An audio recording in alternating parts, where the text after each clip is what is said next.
Hi guys, welcome back to one more vlog. ఇంతకు ముందు అయితే నన్ను కామెంట్స్లో అడిగారండి వార్డ్రోబ్ క్లీనింగ్ వీడియో షేర్ చేయమని. బట్ ఆ కామెంట్స్ చేసిన టైంకి నేను ఆల్రెడీ సర్దుకున్నానని చెప్పి ఇంకా ఆ టైంలో చేయలేనని చెప్పి ఇలా డిలే చేస్తూ వస్తున్నాను. ఇప్పుడైతే దసరా ఫెస్టివల్కి నవరాత్రులు స్టార్ట్ అయిపోతాయి కదండి.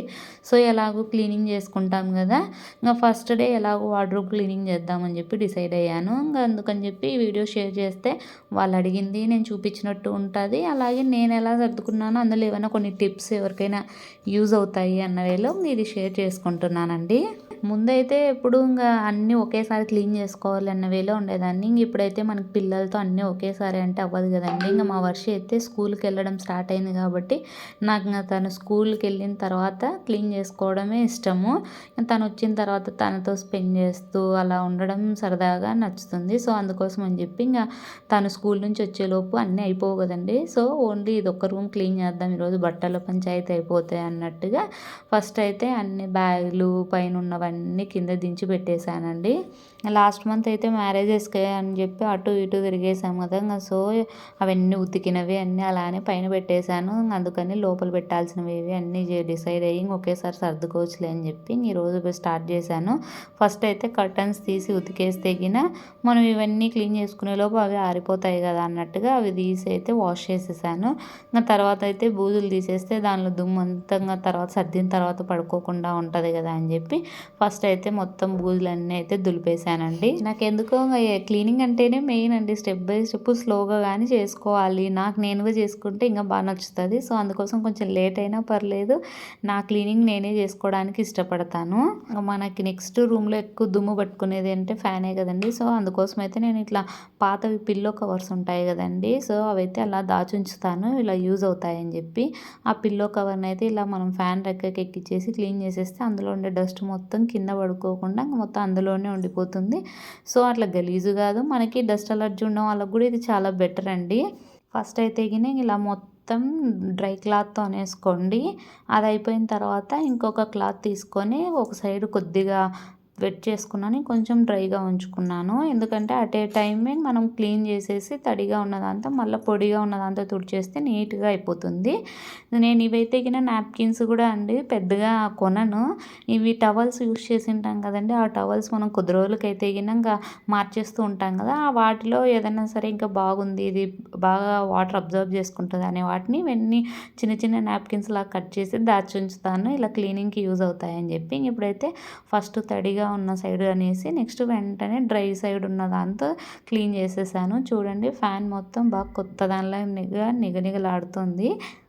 ఇంకా తర్వాత పైన షెల్ఫ్ పైన ఉన్న దుమ్ము మొత్తం అనేసుకున్నానండి. ఇప్పుడైతే బట్టలు స్టార్ట్ చేద్దాంలే అని చెప్పేసి ఇంకా నేను ఫస్ట్ అయితే అన్నీ అవి కూడా నాకు అన్నీ మెస్సీగా చేసేయడం నచ్చదండి. ఎందుకంటే మేము ఇప్పుడు ముగ్గురు బట్టలు ఉంటాయి కదా, అన్నీ కలిపేస్తే ఒకదానికోసం ఎత్తుక్కుంటూ ఉండిపోవాలి. సో ఫస్ట్ ఒక్కొక్క షెల్ఫ్ తీసి క్లీన్ చేస్తాను. మా కబోర్డ్స్కి అయితే డోర్స్ లేవు కాబట్టి ఒక సైడ్ ఇది ప్లస్ పాయింట్, ఇంకో సైడ్ మైనస్ అండి. డోర్స్ ఉన్నాయనుకోండి బయటకి అయితే కనిపించదు కదా అని చెప్పి ఎప్పుడో కానీ సర్దము.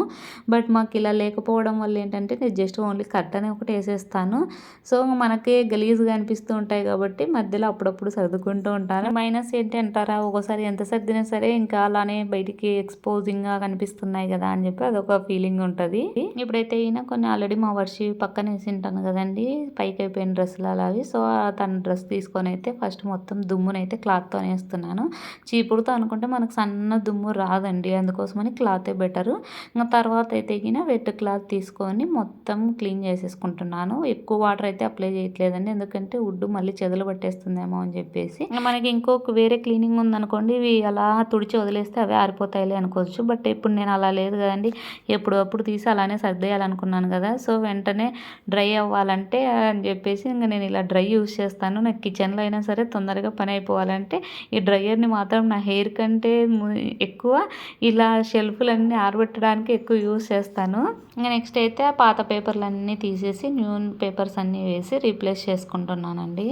ఇలా సర్దినప్పుడల్లా ఈ బట్టల్లో నుంచి ఎన్నెన్ని సపరేట్ చేయాల్సి వస్తుందో ఎంకతో అండి. ఐరన్ అయితే నేను ఎక్కువ మ్యాక్సిమం వర్షివి మాత్రమే చేస్తానండి. ఇంక నావి ఏమన్నా శారీస్ కూడా అప్పుడప్పుడు అవసరం అంటే చేసుకుంటాను. ఇంకా మా ఆయన షర్ట్స్ అయితే మనం ఎంత చేసినా సరే ఇంట్లో ఐరన్ బాక్సులతో ఎందుకో అంత పర్ఫెక్ట్గా ఉండవనిపిస్తుంది. అందుకోసం అని చెప్పి కొన్ని అయితే ఆల్రెడీ వాష్ చేసినవన్నీ అలానే పైన పెట్టాను ఐరన్కి ఇవ్వాలని చెప్పి. ఇప్పుడు ఎలాగో సర్దుతున్నాను కదా, అవన్నీ ఒక బ్యాగ్లో వేసేస్తే ఇవ్వడానికి వీలుగా ఉంటుంది కదా అని చెప్పి ఫస్ట్ అయితే ఆ పని చేసేస్తున్నాను. తర్వాత ఏమో తీసేటప్పుడు స్లోగా నీట్గానే తీసాను కదండి. సో ఫోల్డింగ్స్ ఏమైనా వెళ్ళిపోయి ఉంటే అవి మళ్ళీ ఫోల్డ్ చేస్తున్నాను. లేదు నీట్గా ఉన్నవి మాత్రం అలానే ఉంచేసి అన్నీ సపరేట్ చేసుకుంటున్నాను ఏ సెక్షన్ అవి. తర్వాత అయితే ఎత్తి పెట్టాల్సినవి ఏవి అని చెప్పి అవి ఒక సైడ్ వేసుకుంటున్నాను. ఇంకా అలాగే పురుగు అసలు యూజ్ చేయనివి ఇంకా పడేయాల్సినవి ఏవి అన్నట్టుగా ఉన్నవి ఒకవైపు వేసుకుంటూ అలా అన్నీ ఫస్ట్ బట్టలు అయితే సపరేట్ చేసేసాను. మన పెద్దవాళ్ళ బట్టలు సర్దడమే బెటర్ ఏమో అనిపిస్తుందండి నాకైతే. బట్టలు పంచాయతీ పెట్టుకున్నప్పుడల్లా మా వర్షివి అయితే షార్ట్స్, టీషర్ట్స్, ఫ్రాక్స్ అన్నీ ఎన్ని ఉంటాయి కదా పిల్లలు. ఎంత మడతలు వేసినా సరే ఫోల్డింగ్స్ అసలు సరిగానే ఉండవు. సో ఇంకా వాళ్ళకి సర్దినా సరే మనకు సర్దిన సాటిస్ఫాక్షన్ కదా అట్లా ఉంటుంది. సో ఇంకా అయితే తప్పదు కదా, సర్దడం అయితే స్టాప్ చేయలేం కదా. సో ఇంకా అలా అయితే మళ్ళీ కంటిన్యూ చేస్తున్నాను. ఇంకా ఒక్కోసారి బట్టలు అయితే నాకు బ్రాండెడే కొనకూడదు అనిపిస్తుందండి. బ్రాండెడ్ అని ఏమైనా కొన్నామా అవి చూస్తే ఎన్ని రోజులైనా పోవు. అలా అని చెప్పి రోజు వేసుకొని బోర్ కొట్టేస్తుంది. లేదా కొన్ని జస్ట్ ఓన్లీ కలర్ షేడ్ అయినట్టు కనిపించినట్టు అట్లా అయిపోతాయి. బట్ చినిగినవి అయితే చినిగి ఉండవు, కాస్ట్ అయితే పెట్టాల్సిందే. అట్లా ఉంటుంది మనకు కొన్నిసార్లు. ఈ టీషర్ట్స్ అయితే ఫర్ ఎవర్ టుగెదర్ అని చెప్పి మా మ్యారేజ్ అయిన తర్వాత ఫోటోషూట్ కోసం అని చెప్పి తీసుకున్నాము. మా ఆయన అయితే ఇంక అప్పుడు వేసుకున్నది మాత్రమే. ఇప్పటి వరకు అసలు రోజు ఎప్పుడు సర్దినా సరే దాన్ని ఊరికే అనుకుంటాను, అలానే పెట్టేస్తాను, పడేయలేను గుర్తుగా అని చెప్పి అలానే పెట్టుకున్నాను. ఏదో ఒక రోజన్నా మా ఆయన వేసుకుంటారేమో అని చెప్పి నేను నాదైతే ఇంకా వన్స్ ఎప్పుడైతే డెలివరీ అయిపోయానో అప్పటి నుంచి అసలు ఫిట్టింగ్ అనేది సరిపోదు. అది ఎవరిళ్ళలో అయినా సరే సర్దిన ప్రతిసారి ఎక్కువ బట్టలు ఎవరు పక్కన వేస్తామంటే పిల్లలవేనండి. ఎందుకంటే వాళ్ళ ఎలాస్టిక్లు లూజ్ అయిపోవడం ఇవైతే ఇంకా సమ్మర్ వచ్చిందంటే ఇంకా ఎక్కువ అండి. అసలు ఎలా లూజ్ అయిపోతాయో అర్థం కాదు. కొత్తవి అయినా సరే మనం వేయకోకుండా కొద్ది రోజులు యూస్ చేయకోకుండా పెట్టేసినామా ఎలాస్టిక్స్లు అన్నీ పోయి ఉంటాయి. మా వర్షికి అయితే ఈ మధ్య స్కూల్ స్టార్ట్ అయిపోయినప్పటి నుంచి ఇంకా స్కూల్ డ్రెస్ ఉంటుంది. వేస్తే ఈవినింగ్ ఒక్కటే కదండి. సో అలా అయితే కొన్ని అడుగు నుండిపోయినవి అయితే ఇంక అన్నీ కొన్ని అలా ఎలాస్టిక్ అయిపోయినవి అన్నీ చూసి ఇంకా పక్కకు తీసేస్తున్నాను. ఇప్పుడు నేను ఒకటి చూపిస్తాను చూడండి. ఇంక అదైతే ఇంకా మా వర్షికి ఏదో తిన్నప్పుడు అలా పెట్టి అలవాటు చేయొచ్చులే అని చెప్పి అనుకున్నాను ఫస్ట్ అయితే. బట్ బాగుంది కదా అన్నట్టుగా పెట్టించుకునేది 1-2 సార్లు. తర్వాత నుంచి ఏదో మెడకి నేను తనకు కట్టేశానన్న ఫీలింగ్ వస్తుంది. ఇంకతో అమ్మ తీసేయి అనేది. బట్ ఎప్పుడోసారి యూజ్ అవుతుందని అలానే పెట్టాను. పెట్టి ఊరికే నాకే విసుగొచ్చేసింది. అన్నీ అలా పైన ఉండిపోతే ఊరికే గలీజ్గా కనిపిస్తూ ఉంటాయి. ఇంకా పడేద్దాంలే అని చెప్పేసి ఇంకా ఇన్ని రోజులకి డిసైడ్ అయ్యాను. ఎందుకోనండి నేను ఇంకా కొన్ని వెంటనే పడేయాలంటే ఆలోచిస్తాను, మళ్ళీ ఏమైనా యూజ్ ఉంటుందేమో దాంతో అది ఇది అని. నాలాగే డీప్ థింకింగ్ చేసుకుంటుంటారా మీరు ఇలా చిన్న విషయాలకు కూడా? అలా అయితే కామెంట్ చేయండి. తర్వాత మా ఊరికి వెళ్ళడం రావడం జరిగాయి కదండి. కొన్ని అయితే ఇంకా కొత్త బట్టలు కూడా అన్నీ నార్మల్ వాటితోనే కలిపేసాను. సో ఇప్పుడు అలా వద్దులే అన్నీ సపరేట్ చేద్దాంలే అని చెప్పి ఇంకా మా వర్షివి కూడా కొన్ని లెంతీగా ఉన్నవి అయితే ఎత్తి పెడదాము, నార్మల్గా అయితే మరి తన హైట్ అయిపోతుంది ఊరికే వేస్ట్ అయిపోతాయని చెప్పి ఇంకా అలా ఫస్ట్ ఇంకా తనవి కూడా అన్నీ సపరేట్ చేసేసుకొని అయితే సర్దేశానండి. ఫైనల్గా నేను బట్టలు అన్నీ సర్దిన తర్వాత నా వార్డ్రోబ్ అయితే ఇలా ఉంది. అలాగని ఇంతటితో క్లీనింగ్ అయిపోయిందని అయితే అనుకోకండోయ్. ఇవి ఇంత నీట్గా రావడం కోసం మనం ఇంత బీభత్సం చేసాము అనేది చూపిస్తాను చూడండి. చూసారా ఇంకా కావాల్సినవి కొత్తవి ఎత్తిపెట్టేటివి పడేసేవి ఇంకా అవన్నీ అలానే ఉన్నాయి. ఇంకా ఇప్పుడు వీటి పని పట్టాలి. ఫస్ట్ షెల్ఫ్లు అయితే అంతా అయిపోయాయి కదా అన్న వేలో ఇంకా ఇప్పుడైతే జస్ట్ లంచ్ బ్రేక్ తీసుకున్నానండి. ఇదంతా చేసేసరికి నాకు ఆకలేసేస్తుంది. ఇంకా తినేసిన తర్వాత అయితే ఇంకా ఫస్ట్ మా ఆయన సామాన్ల పని పడదాంలే అని చెప్పేసి ఇంకా మా ఆయనవన్నీ ఈ బాక్స్లు వేసి అలా పైన పెట్టేశారు. నాకైతే ఇంకా అసలు అవసరం ఉండదు కాబట్టి ఎప్పుడో కానీ ఇస్తాం. ఈ పర్స్ అయితే మా పెళ్ళైన కొత్తలో కొనినది. ఇప్పుడు తర్వాత 2 పర్సులు చేంజ్ చేశారు కానీ ఇది ఎప్పుడో అలా పైనేసాను. అది అట్లనే ఉండిపోయింది. ఎప్పుడు తీసినా ఊరికే బాక్స్‌ని తీసినాము, పైన పెట్టినాము అన్నట్లు ఉండేది. నాకు మా ఆయన ఏమన్నా సామాన్లు ముట్టుకొని కనిపించకపోతే నన్నే అడుగుతారు కదా అన్నట్టు అలానే పెట్టేదాన్ని. ఈరోజైతే అలా కాదు. అన్నీ ఈసారి డీప్‌గా క్లీన్ చేసేద్దామని చెప్పి డిసైడ్ అయ్యాను. ఇదైతే ఏదో మనం ఎప్పుడైనా సరే పంక్చర్ అయినా సరే సెల్ఫ్‌గా వేసుకోవాలంటే టూల్ కిట్ అండి. ఎవరికైనా యూజ్ అవుతుందంటే ఆన్‌లైన్‌లో అవైలబిలిటీ ఉంటుంది. బుక్ చేసుకోండి. ఇవైతే అన్ని బండి స్ప్రేలు అన్నీ వీళ్ళైతే వాళ్ళ గురించి కూడా అంత సెల్ఫ్ కేర్ తీసుకుంటారు లేదు. ఈ బండ్లకి కార్లకి తీసుకునే కేరింగ్ అనిపిస్తుంది నాకైతే మా ఆయన్ని చూస్తే. ఇప్పుడైతే ఆ పని కూడా అయిపోయింది. బ్యాగ్స్ అన్నీ అయితే ఓపెన్ చేశాను. ఏ బ్యాగ్లో ఏం పెట్టాను ఏంటి ఇప్పుడు ఏ పెడదాము అని చెప్పి ఫస్ట్ అయితే అన్నీ ఆలోచిస్తున్నాను. ఎందుకంటే మనం అంతా ఫిక్స్ అయిన తర్వాత అయితే స్పీడ్గా పెట్టేసుకోవచ్చు కదా అని చెప్పి ఫస్ట్ అయితే కొన్ని మెమరీస్గా పెట్టుకుందాం అనుకుంటాను చూడండి. అవన్నీ పాత బ్యాగ్ ఇది మా ఆయనది ఇది. సో ఆ బ్యాగ్లో పెట్టేసాను. మా వర్షి కొన్ని డ్రెస్సులు బాగున్నాయి. నెక్స్ట్ పుట్టే వాళ్ళకి యూజ్ అవుతాయను. అట్లనే కాకుండా కొద్దిగా మెమరీగా ఉంటాయి కదా ఉంచుకుందామని చెప్పేసి ఇంతకుముందు నేను ట్రావెల్ బ్లాగ్లో సర్దినప్పుడు కొన్ని చూపించాను కదండి. అలా బాగున్నవన్నీ అలా పెట్టేసుకున్నాను.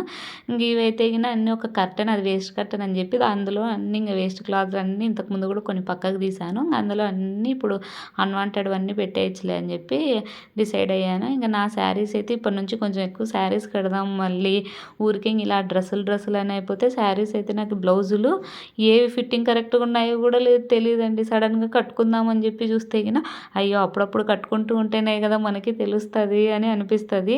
సో అందుకోసం ఇలా కాదులే ఈసారి శారీస్ అన్నీ ఎక్కువ కింద పెట్టుకుందాము. పైన ఉంటే అబ్బా మళ్ళీ పైకి ఎక్కాలి కదా అని చెప్పేసి దాన్ని తీసుకోవడానికి బద్దకపడతాను. అలా అని శారీనే కట్టను, డ్రెస్సెస్ వేసేసుకుంటాను కింద ఉన్నాయి కదా అని చెప్పి. సో ఇప్పుడైతే ఎక్కువ కింద పెట్టుకుందాము. ఏవో కొన్ని బాగా ఎప్పుడో ఒకసారి కట్టుకుందాం అనేవి ఒకటి ఎత్తి పెడదామని చెప్పి డిసైడ్ అయ్యి ఫస్ట్ నా శారీస్ పెట్టేస్తే సగం పని తగ్గిపోతుంది. ఇక్కడ అంతా ప్లేస్ కూడా ఖాళీ అయిపోతుంది అని చెప్పి అయితే డిసైడ్ అయ్యానండి. Before marriage as a house వైఫ్గా అంటే ఒక అమ్మాయిగా ఫస్ట్ నేర్చుకున్న విషయం నేను వంట కూడా కాదండి, శారీ కట్టడమే. ఎందుకంటే నేను అప్పుడు జాబ్ చేసేదాన్ని. జాబ్లో కంపల్సరీ శారీ. సో అప్పుడు ది బెస్ట్గా ఎలా కట్టాలి అన్నట్టుగా మనకు అదొక ఎంతూజియాజంతో అలా నేర్చుకున్నాను. ఫస్ట్ అయితే ఎవ్రీడే కంపల్సరీ శారీ కట్టాలి అని డిసైడ్ అవ్వగానే జాబే వద్దనుకునే స్టేజ్లో ఉండింటినండి. బట్ లేదు, ఇది న్యూ స్టెప్ కదా, ఇప్పుడు నేర్చుకుందాం అన్న వేళ వెళ్ళాను. సో ఇప్పుడు నాకు అదే ప్లస్ పాయింట్ అయింది కదా అనిపిస్తుంది. చిన్నప్పుడు అయితే నాకు అన్ని పిచ్చి పిచ్చి డౌట్లు వచ్చేవండి. మా అమ్మ వాళ్ళు ఇప్పుడు చిన్న సౌండ్ రాగానే లెగుస్తారు కదా, నేనైతే అసలు ఒక్కసారి నిద్రపోయానంటే మెలుకువే ఉండదు. మా అమ్మని అడిగేదాన్ని, అమ్మ మీరు ఇంత సడన్గా లెగుస్తారు కదా, నాకైతే అసలు మెలుకువే రాదు, ఫ్యూచర్లో నేను ఎలా మేనేజ్ చేయాలి అని చెప్పి ఇలా తిక్క డౌట్లు అడిగేదాన్ని మా అమ్మని. మా అమ్మ అయితే నీకు కాలంతో అవే వచ్చేస్తాయి ఆటోమేటిక్గా అని చెప్పేది. సో బహుశా ఇవే నేను ఒక్కొక్కటి ఒక్కో స్టేజ్లో నేర్చుకుంటామేమో. ఇప్పుడైతే డెలివరీ అయిన తర్వాత మా వర్షి చిన్నగా ఏడ్చినా చాలు ఎందుకు ఎలా మెలకు వస్తుందో కూడా అర్థం కాదు. అలాగే ఇక్కడ నేను మీకు ఇంకో విషయం చెప్పాలనుకుంటున్నాను అండి. నెట్ శారీస్తో చాలామంది కొద్దిమంది కంఫర్ట్గా ఉంటారు, కొంతమంది కంఫర్ట్గా ఉండలేరు, అలా అని ఇష్టం చంపుకోలేరు కదా. అలాంటి వాళ్ళు అయితే ఇలా క్లాత్ ఒకటి తీసుకొని షైనింగ్ క్లాత్ సేమ్ కలర్ ఉన్నది మనకి కొంచెం దోపుకోవడానికి కొద్దిగా లోపలికి వెళ్తుంది కదండి, అక్కడ నుంచి లెంత్ మ్యాచ్ చేసుకొని కుట్టించేసుకుంటే మనం ఎప్పుడు కట్టుకున్నా సరే ట్రాన్స్పరెంట్గా ఉండదు. కొద్దిమంది ఏమో స్కర్ట్లా కుట్టించుకోవచ్చు కదా ఒకేసారి అనుకునేరు. బట్ స్కర్ట్ అయితే మనకు ముందర కుచ్చులు పడతాయి కదండి, వాటికంతా లైనింగ్ ఏమి ఉండదు కాబట్టి అవి కొద్దిగా మాత్రం అలా ఆడుగా కనిపిస్తాయి. అందుకని చెప్పి మా అక్క వాళ్ళు ఆల్రెడీ ఇలా ట్రై చేసిన తర్వాత ఇది బెస్ట్ అని చెప్తే నేను ఇలా కుట్టించుకున్నాను. మీకు ఎవరికైనా హెల్ప్ అవుతుంది అని చెప్పి షేర్ చేసుకుంటున్నాను. అలా అని శారీ మొత్తం కాదండి, మనకు పైన కుచ్చుల దగ్గర అయితే ఏమి ఇబ్బంది ఉండదు, కింద కుచ్చుల దగ్గర అడుగా కనిపిస్తుంది అలా స్కర్ట్లా కుట్టించుకుంటే. సో లెంత్ చూసుకొని కుట్టించుకోండి. ఇప్పుడైతే మొత్తం సర్దడం అయితే అయిపోయింది కదా అని చెప్పి అవి కట్టేసి క్లాత్ బ్యాగ్స్కి అయితే మనం ఇలా క్లాత్ కట్టేస్తే దుమ్ము పెద్దగా పట్టదు. అదంతా అయిపోయిన తర్వాత అన్నీ కొన్ని బట్టలు పక్కకు తీసి పెట్టాను కదండి, అవన్నీ కూడా ఇందులో వేసి కట్టేస్తే ఎప్పుడన్నా సరే ఎవరన్నా వచ్చినప్పుడు వేయడానికి ఉంటాయి, లేదంటే పడేయడానికి అన్నీ ఒక దగ్గరగా ఉంటాయి కదా అని చెప్పి అవన్నీ అయితే సపరేట్ చేసేసాను. ఇప్పుడు బ్యాగ్స్ అన్నీ అయిపోగానే మా ఆయనవి ఐటమ్స్ అన్నీ మిగిలాయి కదండి, ఒకటొకటి పెట్టామనుకో షెల్ఫ్ మొత్తం దానికే సరిపోతుంది. సో పాత బాక్స్ ఎలాగో పాడైపోయింది కదా అని పక్కకి వేసాను. ఫ్యాన్ బాక్సులు ఉంటాయి కదండి, మ్యాక్సిమం మేము అట్టపెట్టెలు అయితే యావి పడేయలేదండి, ఎందుకంటే షిఫ్టింగ్కి యూజ్ అవుతాయి కదా అని అలానే పెట్టుకున్నాను.